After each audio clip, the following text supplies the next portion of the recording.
Hi ನಮಸ್ಕಾರ. ಸೂರ್ಯವಂಶಿ ಗಸಗಸೆ ಪಾಯಸ. ಸೂರ್ಯವಂಶ ಚಿತ್ರದಲ್ಲಿ ಗಸಗಸೆ ಪಾಯಸ ಎಷ್ಟು ಫೇಮಸ್ ವಿಷ್ಣುವರ್ಧನ್ ಅವ್ರಿಗೆ, ಅದೇ ಥರ ಸೂರ್ಯವಂಶಿ ಗಸಗಸೆ ಪಾಯಸ ಅಂತ ಹೆಸರಿಟ್ಕೊಂಡು ಇಲ್ಲಿ ಒಬ್ಬ ದಂಪತಿಗಳು ಬಿಸಿ ಬಿಸಿ ಗಸಗಸೆ ಪಾಯಸನ ಮಾರ್ತಿದ್ದಾರೆ. ಸಖತ್ ಫೇಮಸ್ ಕಂಡ್ರಿ. ಇಲ್ಲಿ ಬಿಸಿ ಬಿಸಿಯಾಗಿ ಗಸಗಸೆ ಪಾಯಸನ ಕೊಡ್ತಾರೆ.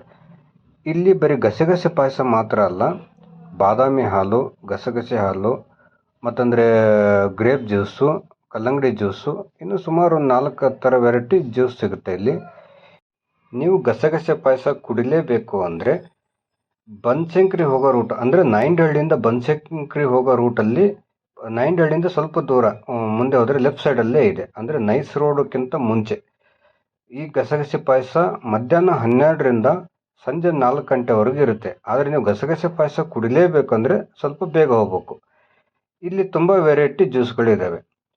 ನೀವು ಎಷ್ಟು ಬೇಗ ಹೋಗ್ತೀರೋ ಅಷ್ಟು ಬೇಗ ಗಸಗಸೆ ಪಾಯಸ ಸಿಗುತ್ತೆ. ಇಲ್ಲಿ ಇನ್ನೊಂದು ಕ್ಯಾಚಿ ಆಗೋ ನೇಮ್ ಇದೆ, ಸೆಂಟ್ ಹಾಕೋ ಬಡ್ಡಿ ಮಗ ಯಾರೂ ಇಲ್ಲ ಇಲ್ಲಿ ಅಂತ. ತುಂಬ ಚೆನ್ನಾಗಿದೆ ಅಲ್ವಾ? ಹಾಗಾಗಿ ಇಲ್ಲಿ ಅಟ್ರಾಕ್ಟಿವ್ ಆಗಿ ಜನಗಳು ಸೇರ್ತಾರೆ. ತುಂಬ ಚೆನ್ನಾಗಿ ಇದೆ. ನಾವು ಸ್ವಲ್ಪ ಕುಡಿದು ನೋಡಿದ್ವಿ. ಗಸಗಸೆ ಪಾಯಸ ಅಂತ ತುಂಬ ಚೆನ್ನಾಗಿರುತ್ತೆ. ಯಾಕಂದರೆ ಬಿಸಿ ಬಿಸಿಯಾಗಿತ್ತಲ್ವ, ಸ್ವಲ್ಪ ಕುಡಿಬೇಕನ್ನಿಸ್ತು. ನಾನು ಒಂದು ಗ್ಲಾಸಲ್ಲ ಇನ್ನೊಂದು ಗ್ಲಾಸ್ ಕುಡಿದೆ. ನೀವು ಯಾವತ್ತಾದರೂ ಈ ನಾಯಂಡಹಳ್ಳಿಯಿಂದ ಬನಶಂಕರಿ ಹೋಗೋ ರೂಟಲ್ಲಿ ನೈಸ್ ರೋಡ್ಕ್ಕಿಂತ ಮುಂಚೆ ಒಂದು 100 ಮೀಟ್ರ್ ಮುಂಚೆ ಲೆಫ್ಟ್ ಸೈಡಲ್ಲೇ ಹಾಕಿದ್ದಾರೆ. ಒಂದು ಸತಿ ಹೋಗಿ ಗಸಗಸೆ ಪಾಯಸ ಕುಡೀರಿ. ಈ ವಿಡಿಯೋ ಇಷ್ಟ ಆಗಿದ್ದರೆ ಲೈಕ್ ಮಾಡಿ, ಶೇರ್ ಮಾಡಿ, ಹಾಗೆ ಬೆಲ್ ಬಟನ್ ಒತ್ತೋದನ್ನು ಮರಿಬೇಡಿ.